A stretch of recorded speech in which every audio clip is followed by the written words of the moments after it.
AudioMicro.com. Everybody, this is Chris the YouTube Critic, and I'm putting you in the news sports edition.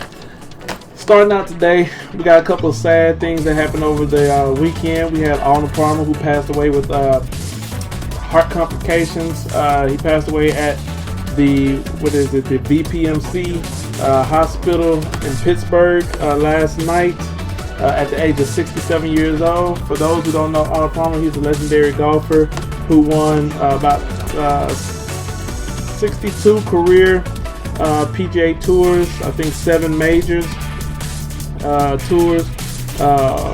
And for those who don't know him as well, if you love that delicious combination of lemonade and tea, Arnold Palmer was your guy. That's where the name Arnold Palmer comes from this guy. He's a legend in the sport, and he's going to be dearly missed. I know he's definitely missed by my father.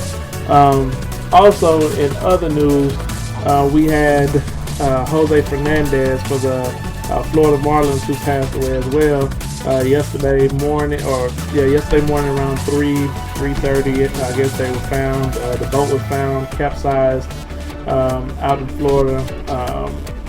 Sad situation. It looks like they hit rocks in the water, and the boat capsized, killing everybody on the boat. I think it was 3 guys, him and 2 other friends. It was actually one of the friends' boat, who, according to the Coast Guard, knew the area pretty well because they stopped them on searches and inspections many times. And as you can hear my little boy in the back, he's going to be joining us today at some point in time, I'm pretty sure. But yeah, Jose Fernandez passed away. He was arguably, in my opinion, if not the best, one of the best behind Kershaw pitchers in the MLB. So he's going to be sadly missed. Right now, they don't know if alcohol was involved or played a part in it, and they also know, at nighttime it's kind of hard to see and navigate in the waters at night in Florida. So yeah, that was a sad situation there. So we ask that everyone pray for their family. I pray for their family and friends, and also the fans. God bless them, because I know it's a tough situation, especially with somebody so iconic and big, especially over in Cuba. He is one of their own, so we ask that God touch both families, for the Palmers and for the Fernandezes, that they can get through this thing and just show your support. So enough of that. On to a little bit brighter news. My beloved Texas Rangers are now the AL West champs. We won it Saturday behind Cole Hamels' 7 innings of scoreless baseball. He had 6 strikeouts. We won 3-0. Beltray solidified that win for us. So I just want to give a shout out to my boys over in at the Rangers, man. We doing our thing this year. Even with our stats looking a little weird, our point differential is kind of low. We still find a way to pull it out, especially at the end of the game. So I think they helped us build character. We're going to be a tough team to beat in the playoffs. Coming, baby. And I hope we meet Toronto again somehow, some way, boy. We need another matchup with them. We got to get our revenge back. Also, in NFL news, my beloved Cowboys, we smashed the Bears yesterday. Even though it was not a clean, beautifully clean, crisp win like I would like it to have been. Even though it wasn't a crisp, clean win like I would like it to be, we still ended up pulling out the win with nice offense. We were able to sustain drives all the way down the field multiple times. Dak Prescott being damn near perfect, not throwing any picks. Finally got his first touchdown pass to Dez Bryant. Cole Beasley coming through in the clutch. Every time we needed him, he was there for, I think he had 7 catches for 73 yards, something like that. Terrence Williams, we're going to pass on that. Yeah, we're going to pass on that. Anyway, Ezekiel Elliott had 30 carries for about 140 yards. So, our offense is looking solid. We're doing what we're supposed to do on offense, our offensive line, even though, our left tackle Smith was out. Green came in, stepped in, and just filled in for him. He had a couple penalties, but other than that, he protected that just as good. So, I want to give a shout out to my Cowboys. Also, The Eagles are still undefeated. I'm keeping it in the division today. Eagles are still undefeated after smashing. They crushed the Steelers. I was hurt because my whole damn daily fantasy draft was based around the Steelers basically, because I thought they were going to smash the Eagles again. So there's no way the Eagles can stop this offense. But the Eagles defense is looking pretty damn good, man. New defensive coordinator coming in and changing things up, man. Brought it back to the 4-3 instead of 3-4 defense, and they seem to be responding to that pretty well. So, shouts out to Philly, even though I don't like them. Carson Wentz is looking good. He's not making any mistakes either, just like Dak. Dak doesn't have any interceptions. Carson Wentz is throwing 5 touchdown passes so far. So, both rookies are looking real good this year. Matter of fact, I'm going to be biased. I think Dak is better. Both of them have poise. Both of them look good. But I just think Dak has an all-around package, even though Wentz is surprisingly, not really a surprise, because anybody that watches games in North Dakota State know that he can run the ball. But, he's being a lot more efficient than I thought he would be his rookie year. I didn't think coming from a small program, he'll be able to just step into the league and just start taking over like he's doing right now. But with the help of his defense, he really is killing it. So down in the comment section below, I want y'all to let me know who you think is better, Wentz or Dak. I personally go for Dak, but I'm biased to the Cowboys, as you can see. But anyway, Washington Redskins, like I said, keeping in the division. Washington Redskins, New York Giants, they balled out yesterday. It was a hell of a game. Washington's defense stepped up when they needed to, of course, with the help of Eli Manning and his indecisiveness and bad decision making, especially at the end of the game, throwing to Shane Vereen. Not only did he get picked off, but Shane Vereen on the tackle, I believe, tore his tricep or something like that. He has a tricep injury where he's out for the season now. So that hurts the Giants because he's big in their pass game as well, coming out the backfield. But the Giants the Washington Redskins did pull out the win in a very exciting game. So I'm glad to see that. The Norman Beckham matchup was pretty good. They went to Beckham, I think, 10 times. He got 6 passes for like 107 yards. No touchdowns against Norman, but 6 catches, 107 yards. It looks like he might have won that matchup this time around, even though Norman kept him out of the end zone. But the one stat that matters is that W in the win, that W in the win column. So they got the W, the Giants got the L, Norman won. Now on to NBA news.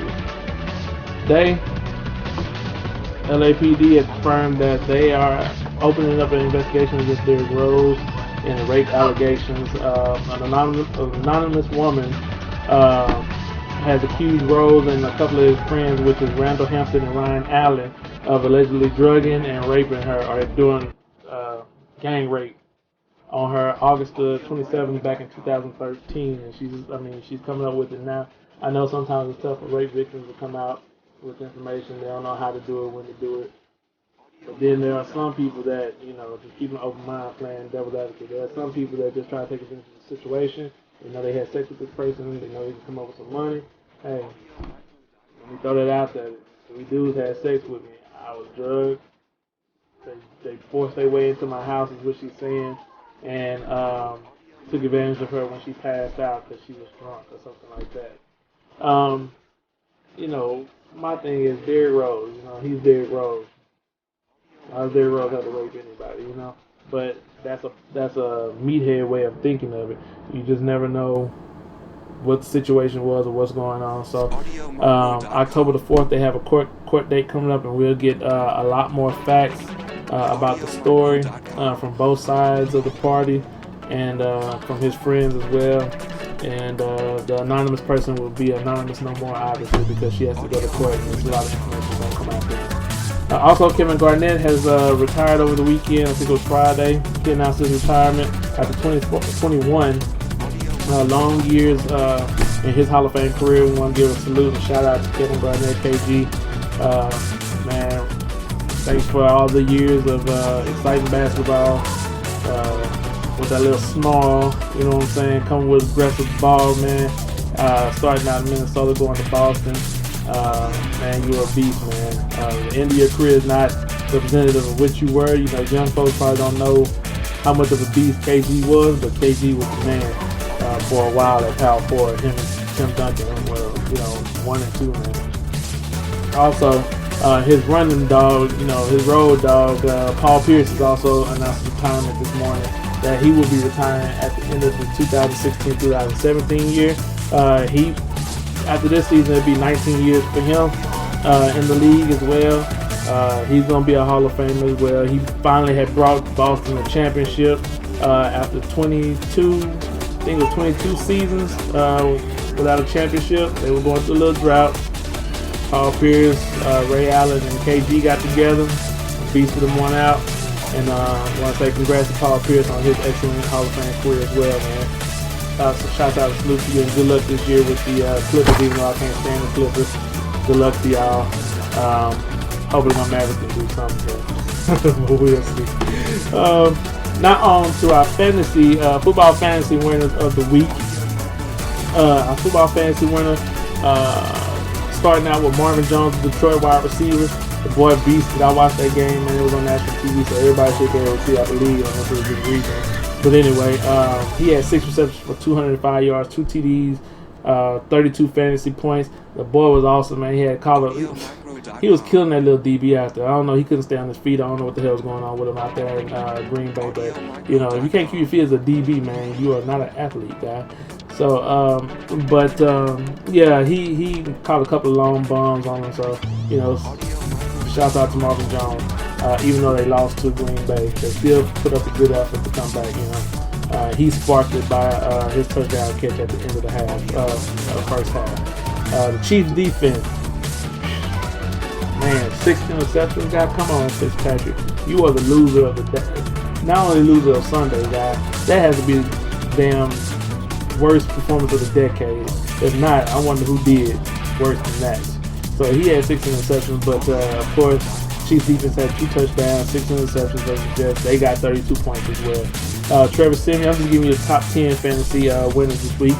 Trevor Siemian, Denver quarterback, had 312 yards versus the Bengals, 4 touchdowns. He had 28 points.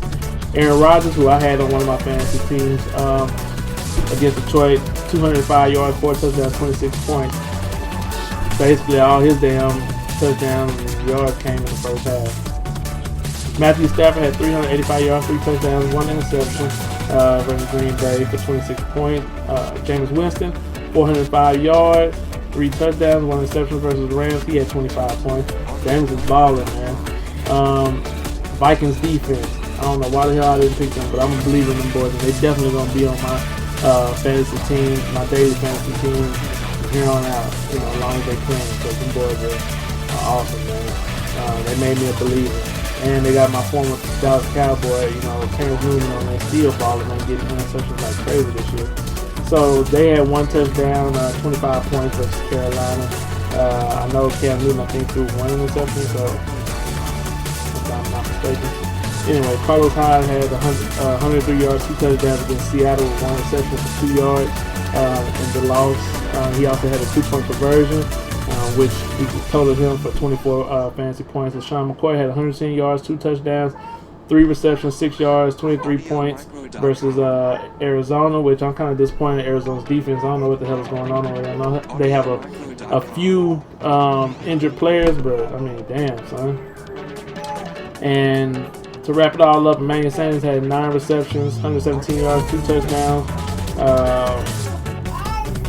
for 23 points versus the Bengals. So that is going to wrap it up here. I'm Chris, the YouTube Critic. Don't forget to like, subscribe. Is that it right there?